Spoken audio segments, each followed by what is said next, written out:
Hi again. We're going to continue our discussion on the letter to the Galatians by reviewing structure, author's logic, and message. We talked a little bit about message in our last section, so we're going to begin now with structure. After you have read the book once or twice, you are ready to really start to look for the structure of the book. In other words, how is this letter put together? How do the author's thoughts flow through the book? How does he make his point? And how do we find that? And so we're going to look at this now. In the SBS, we use several tools to help identify the structure of a document, whether it's a letter or a book or a collection even in some cases. We always use the same kind of tools to try to identify the structure of the book. And this structure basically has several levels. The broadest level of structure, obviously, is the book title. Now, a book title does not have to be words from the text. It doesn't have to be a certain number of words. But what it should do is really encapsulate the main idea of that letter or book. And hopefully, and this does take a little practice, it's concise and as short as you can make it without losing the meaning, because you're not writing a book here, you're writing a title. So what we do is we try to think of a title for this book that really sums up in a few words, as few words as possible, what this book's really talking about. Below that, we have division titles. Now, a division is a large section of a book. Often, a division is simply maybe one or two parts of the book. In other words, take example a book like Romans or Ephesians, maybe better still. In the first 3 chapters of Ephesians, Paul gives a theological foundation for his teachings. And then beginning in chapter 4, he explains to the Ephesians how to apply those theological truths that he just taught them. And so at chapter 4, you have a division. You have he kind of wraps up his theological teaching and now begins to talk to them from the terms of application. In other words, how to put this into practice. And so when you see a book really turn a corner like that and kind of set aside one topic and pick up another one, that's often a division. Well, below that you can have sections. For example, in the theological division, Paul might talk, for example, about several different theological topics in Ephesians, maybe identity, maybe the gospel, maybe the unity of Jews and Gentiles now in Christ. These are all different topics within that broader topic. And so these could be sections. The next layer of structure then is the segment title. And segment titles are basically the titles that will show up as vertical chart titles.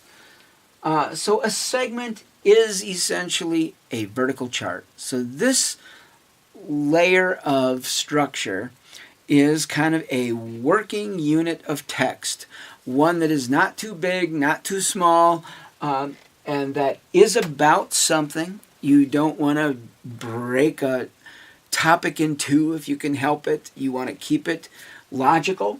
But this is a small working section of the text or segment of the text, which will then become your vertical chart. And the lowest level of structure that you will be identifying are paragraph titles. Now, because this is inductive study, we typically go from the bottom up. In other words, what we're looking for first are paragraph titles. So, since this is the easiest and most straightforward part of the process, we're going to start there. We're going to read each paragraph and give it a 4 words or less title with words from the text. Very simple. And what's the point? The point is you want to begin to identify the author's thoughts and putting them in order one after the other. When you read your paragraph titles through, then you will be able to see how the author's logic is progressing through the book as he talks about this, and then he talks about that, and he talks about the next thing. You can begin to see then where there might be a segment, where you could separate which paragraphs belong together, for example, and which and where there are changes in direction.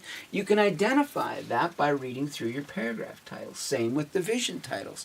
As you go through there, you can see where there's a major break in direction or theme, and that you might want to put a little mark there and say, okay, that could be a division title. And so we begin at the smallest level of structure and work our way through.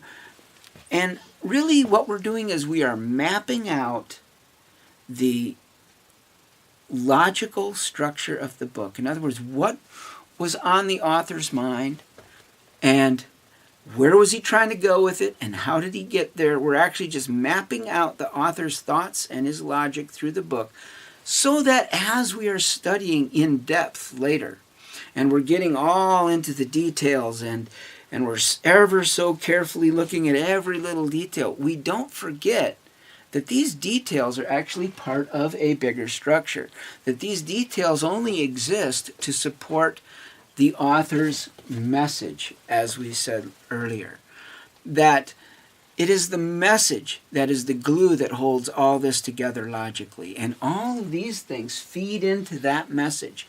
But we want to identify them, and we want to really get to the place where we can track the author's way of thinking through the letter.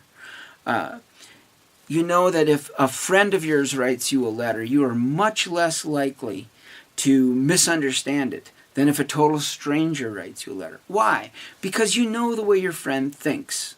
Well, here, we don't really know Paul, and we never will because he lived a long time ago. But by really looking carefully at the way he makes his arguments, as the way that he presents his material, we can begin to learn how Paul thinks, how Paul talks, how Paul reasons, what kind of logic does Paul like to use. We will learn these things, and as we learn them, as we look at them, identify them, and become familiar with them, we will then start to, Paul will not sound like a stranger anymore. Now Paul will sound like a friend. And now we can really track his underlying thoughts much better. So this takes time. These are all skills that I've laid out here. So if at first this seems like an awkward, clumsy process, don't be discouraged by that. That's actually quite normal. Because these are skills, and it takes time to learn to identify structure, but it's so important that we do. Okay? Now, some of this is review about finding the message. We use the clear to interpret the obscure. We mentioned that last time. We want to read in context. Now, you'll hear this a lot. Oh, you got to take this in context. Context. Well, what does that mean? Well, it means a couple of things. One, literary context. Well, what is literary context? Well, that means it's in the context of the sentence that it's in the context of the paragraph it's in the context of the book that it's in, and most of all, in the context of the message. We can identify the message, and as we do this, we identify the message more and more clearly, and that really does then become the context for our interpretation. There is a sense in which interpretation is a somewhat circular process. In other words, you make an initial determination of the message.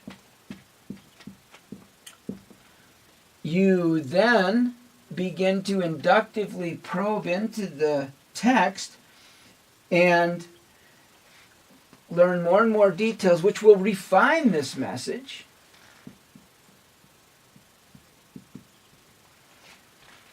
Which will take you back here. Now the message is slightly different, and the next time around, as you study, you will continue to refine that message and go deeper each time into the details. So there is a somewhat circular thing when it comes to literary context.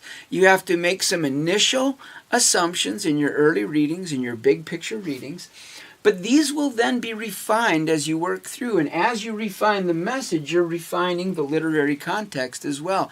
And you get closer and closer to zeroing in on the real heart of the author. The other kind of context is what we talked about in our first session, which is historical context. These are people. This is a person writing to a church. And a church is a group of people, and people have problems then and now. And they also have lives. They have a view of the world. They have an understanding of the way life works. They have all the things that we have. And the better we can understand the people in these stories, the easier it will be for us to understand these letters. Right? So we want to consider the text from the standpoint of both literary context and historical context. And as we do that, some of the things that are typically considered difficult, like illustrations and figures of speech and some of these obscure passages, will become less difficult because we will start to see them not as problems in and of themselves. In other words, they're not like freestanding, independent problems to be solved. They are actually part of something bigger. They are part of the message and need to be understood and worked through from the standpoint of message. So in our next session, we're going to look at the actual text, and we'll begin following Paul's logic through this letter.